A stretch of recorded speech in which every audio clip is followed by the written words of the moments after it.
Hello friends, welcome to my YouTube channel Margdarshan by Ravikant sir.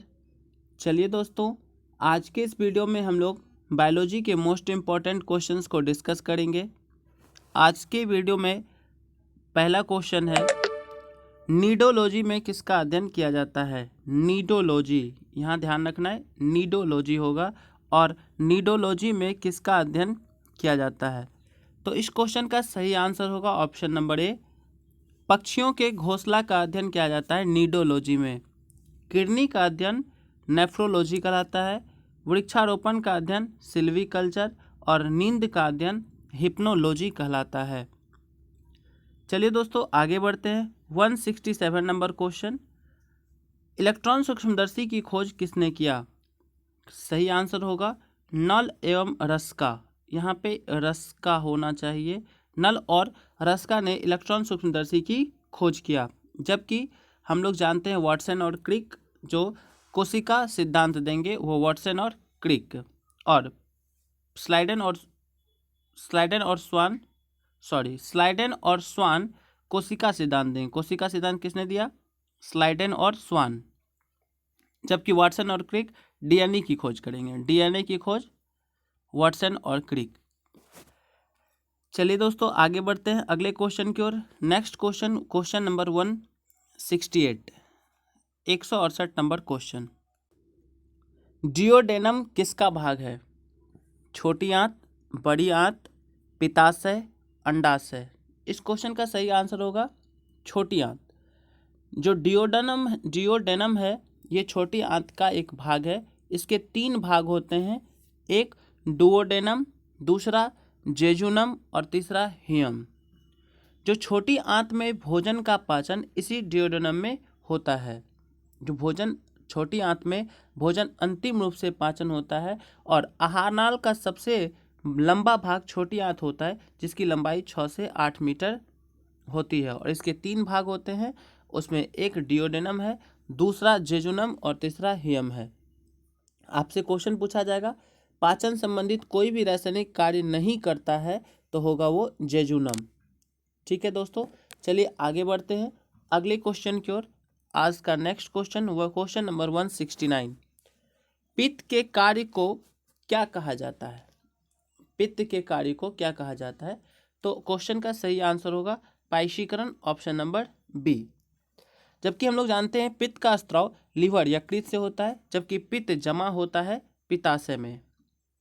पित्त जमा कहाँ होता है, तो पित्ताशय में जमा होता है। पित्त मतलब पाइल, जिसको पाइल कहते हैं, और ये पीले रंग का होता है। किस रंग का होता है, पीले रंग का क्षारीय द्रव है। इसका पीएच वैल्यू 7.7 होता है। तो ये सब चीज़ बात ध्यान रखेंगे पित्त से रिलेटेड, पाइल से रिलेटेड। चलिए दोस्तों आगे बढ़ते हैं नेक्स्ट क्वेश्चन की ओर। अगला क्वेश्चन कहता है, क्वेश्चन नंबर 170, प्रोटीन के पाचन क्रिया में सहायक एंजाइम है। तो प्रोटीन के पाचन क्रिया में सहायक enzyme trypsin, amylase, lipase, none of these. तो क्वेश्चन का सही आंसर होगा ट्रिप्सिन। ट्रिप्सिन प्रोटीन के पाचन में सहायक होता है। ये प्रोटीन को पेप्टाइड में परिवर्तित करता है, वह ट्रिप्सिन।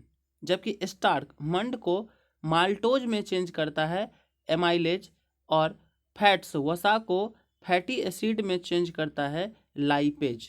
तो ये तीनों चीज़ आप ध्यान रखेंगे।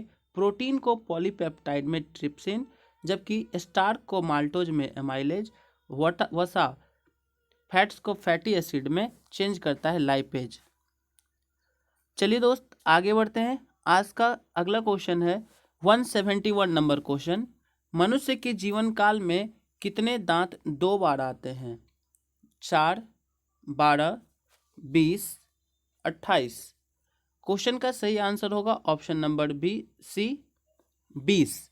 मनुष्य के जीवन काल में 20 दांत दोबारा आते हैं। तो ऐसे दांत की कुल संख्या 32। दोबारा दांत कितना आएगा, 20 दांत। वैसे दांत जो केवल एक बार आते हैं तो 12। दांत कितने प्रकार के होते हैं, तो 4 प्रकार के। कितने प्रकार के होते हैं, 4 प्रकार के। दांत से रिलेटेड इन चीज़ों को ध्यान रखना है। अगला क्वेश्चन चलते हैं next question number 172, pulse beat किस में मापी जाती है? जो पल्स बीट है उसको किस में मापते हैं? तंत्रिका में, कोशिका में, शिरा में, जबकि धमनी किस में मापी जाती है? तो इस क्वेश्चन का सही आंसर होगा ऑप्शन नंबर डी, धमनी। ये धमनी का काम क्या है कि ये हार्ट से, हृदय से शुद्ध ब्लड को, जो शुद्ध ब्लड है उसको पूरे शरीर में ले जाता है, इसका काम है धमनी का। शिरा का काम है शरीर से अशुद्ध ब्लड को हृदय में ले जाना, बॉडी से अशुद्ध ब्लड को हृदय में ले जाना, हार्ट में ले जाना, शिरा का काम है। जबकि तंत्रिका तंत्र शरीर की सबसे लंबी कोशिका है, मानव शरीर की सबसे लंबी कोशिका तंत्रिका तंत्र। चलिए आगे बढ़ते हैं अगले क्वेश्चन की ओर। 173 नंबर क्वेश्चन ध्यान देंगे। कोयले की खान में प्रदूषक गैस है CH4, CO, CO2, SO2। तो इस क्वेश्चन का सही आंसर होगा ऑप्शन नंबर डी, SO2। कोयले की खान में प्रदूषक गैस कौन सी है? तो SO2। दोस्तों कोयले के खान में जो विस्फोटक किया जाता है वो CH4 से किया जाता है। किससे किया जाता है? CH4 से। जबकि मोटर वाहन में जो उपस्थित प्रदूषक पदार्थ है, यदि मोटर वाहन में पूछा जाए जो मोटर वाहन में प्रदूषक पदार्थ कौन सा है, तो हम लोग आंसर करेंगे CO। और यदि हमसे वायुमंडल गर्म होता है किसकी वजह से, तो CO2। वायुमंडल जो गर्म होता है किसकी वजह से होता है, तो CO2 कार्बन डाइऑक्साइड की वजह से।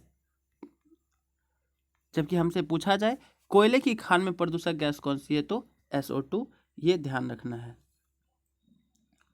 चलिए दोस्तों आगे बढ़ते हैं अगले क्वेश्चन की ओर। तो दोस्तों इससे पहले की वीडियो आपको अपलोड कर दी गई है। क्वेश्चन नंबर 1 से 175 180 तक क्वेश्चन आज हम लोग क्लियर कर रहे हैं। तो इससे पहले का वीडियो यदि अभी तक आप नहीं देखे हैं तो इस वीडियो के डिस्क्रिप्शन में पिछले सारे वीडियो का लिंक दिया होगा।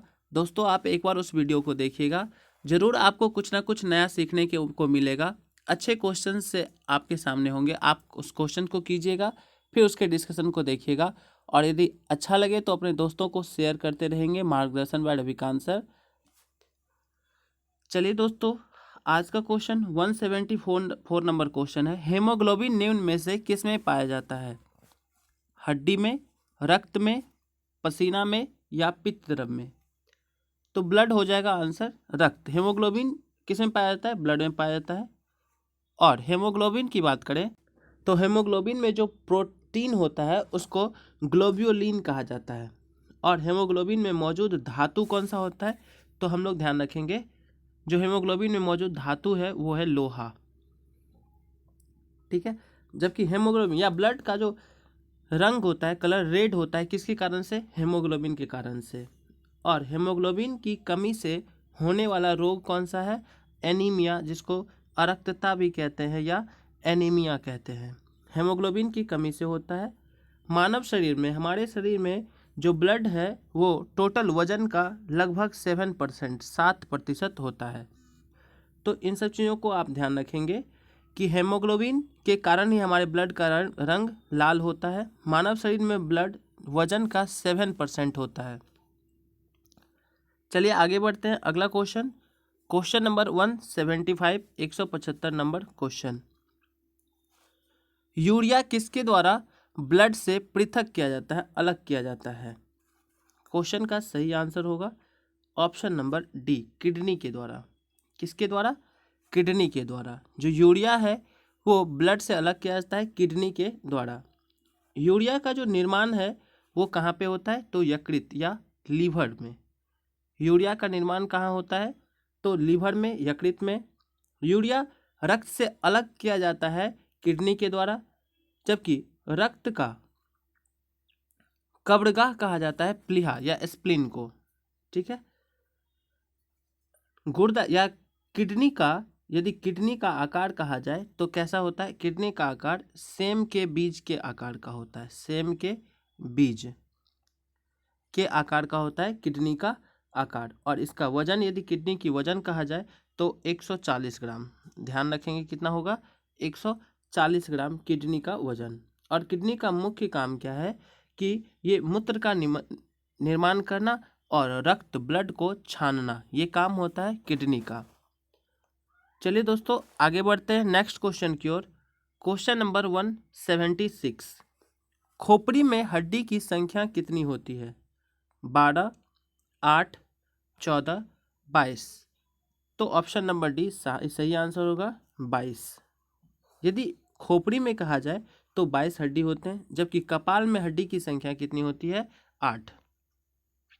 कपाल में हड्डी की संख्या कितनी होती है? 8। चेहरे में हड्डी की संख्या कितनी होती है? 14। फेस में या चेहरा में 14 हड्डी की संख्या होती है, जबकि पसली में हड्डी की संख्या कितनी होती है? पसली में तो 24 या 12 जोड़ी कहेंगे, और खोपड़ी में हड्डी की संख्या कितनी होती है? तो 22 होती है। चलिए आगे बढ़ते हैं। Question number 177, 177 number question. मस्तिष्क जिम्मेदार है, पहला ऑप्शन है अपने पास सोचने के लिए, ऑप्शन नंबर बी हृदय की गति नियंत्रण करने के लिए, शरीर के संतुलन के लिए, ऑल ऑफ दिज। तो इस क्वेश्चन का सही आंसर होगा option number D, all of these. जो मस्तिष्क है, ब्रेन है, वो हर इन चीज़ों के लिए जिम्मेदार होता है। शरीर का मुख्य समन्वय केंद्र जो है वो मस्तिष्क ही होता है, और मानव मस्तिष्क का वजन शरीर के वजन का लगभग 2% होता है। कितना होता है? 2% होता है। चलिए दोस्तों आगे बढ़ते हैं अगले क्वेश्चन की ओर ध्यान देंगे। स्टडी ऑफ वाटर क्या कहलाता है? तो स्टडी ऑफ वाटर हम लोग हाइड्रोलॉजी कहते हैं। किसको कहते हैं? Hydrology. Option number B is the right answer, hydrology. Numismatic में सिक्कों का अध्ययन किया जाता है। स्टडी ऑफ वाटर हाइड्रोलॉजी कहलाएगा। न्यूमिस्मेटिक में सिक्कों का अध्ययन कहलाता है। ऑनियोलॉजी में पक्षियों का अध्ययन किया जाता है, पक्षी का, बर्ड्स का। और कैलोलॉजी में सौंदर्य का अध्ययन, सौंदर्यता का अध्ययन या सौंदर्य का अध्ययन कैलोलॉजी में। न्यूमिस्मेटिक में सिक्कों का अध्ययन किया जाता है। तो दोस्तों ये अध्ययन वाला क्वेश्चन आप निश्चित ध्यान रखेंगे। एक क्वेश्चन मैक्सिमम एग्जाम में देखा जाता है, तो आप इसको ध्यान से एक बार पढ़ लीजिएगा। चलिए अगला क्वेश्चन चलते हैं। Question number 179, study of fire क्या कहलाता है? तो ऑप्शन होगा पायरोलॉजी। ऑप्शन नंबर ए सही आंसर होगा पायरोलॉजी। दोस्तों यदि आज आप अभी तक अपना यूट्यूब चैनल सब्सक्राइब नहीं किए हैं तो सबसे पहले मार्गदर्शन बाय रविकांत सर सब्सक्राइब कीजिए, और अपने इस वीडियो का, इस तरह के सारे वीडियो का PDF पाने के लिए अपने Telegram channel Margdarshan by Ravikant sir को आप ज्वाइन कर सकते हैं। उस पर आपको रिलेटेड वीडियो से सारा रिलेटेड PDF आपको मिल जाएगा, और आप वीडियो देखिए, खुद अच्छा लगे तो दोस्तों को शेयर करते रहिए। हम लोग 250 क्वेश्चन केमिस्ट्री, 250 फिजिक्स और 250 बायोलॉजी के मोस्ट इम्पॉर्टेंट क्वेश्चंस का सीरीज चलाए हैं, जिसमें आज की इस वीडियो में हम लोग 180 नंबर क्वेश्चन तक डिस्कस हो चुका है। तो इससे पहले के सारे वीडियो का लिंक इसमें दिया हुआ है, इस वीडियो के डिस्क्रिप्शन में, आप उसको ज़रूर देखें, और अच्छा लगे तो आप शेयर करते रहिए। आप खुद से क्वेश्चंस करने की कोशिश कीजिए, और उसके बाद फिर वीडियो से उसका डिस्कशन देखिए। चलिए दोस्तों आज के अंतिम क्वेश्चन को देखते हैं। Question number 180 number question. Study of wines क्या कहलाता है? तो ओइनोलॉजी, न्यूमिस्मेटिक या ऑल नन। तो इस क्वेश्चन का सही आंसर होगा ऑप्शन नंबर ए, ओइनोलॉजी में स्टडी ऑफ वाइन्स, वाइन्स का अध्ययन किया जाता है। तो ऑप्शन नंबर ए सही होगा। जबकि न्यूमिस्मेटिक में हम लोग देखें सिक्कों का अध्ययन किया जाता है। चलिए दोस्तों तो आज की इस वीडियो में हम लोग बायोलॉजी के 15 इंपॉर्टेंट क्वेश्चंस को डिस्कस किए हैं। तो आप वीडियो को पूरा देखिए, अपने टेलीग्राम ग्रुप में मार्गदर्शन बाय रविकांत सर और अपने फेसबुक पेज मार्गदर्शन बाय रविकांत सर को आप ज्वाइन कर सकते हैं। आज की इस वीडियो में इतना रहते हैं, मिलते हैं अगले वीडियो में। तब तक आप लोग खुद मार्गदर्शन बाय रविकांत सर को शेयर कीजिए और वीडियो देखते रहिए।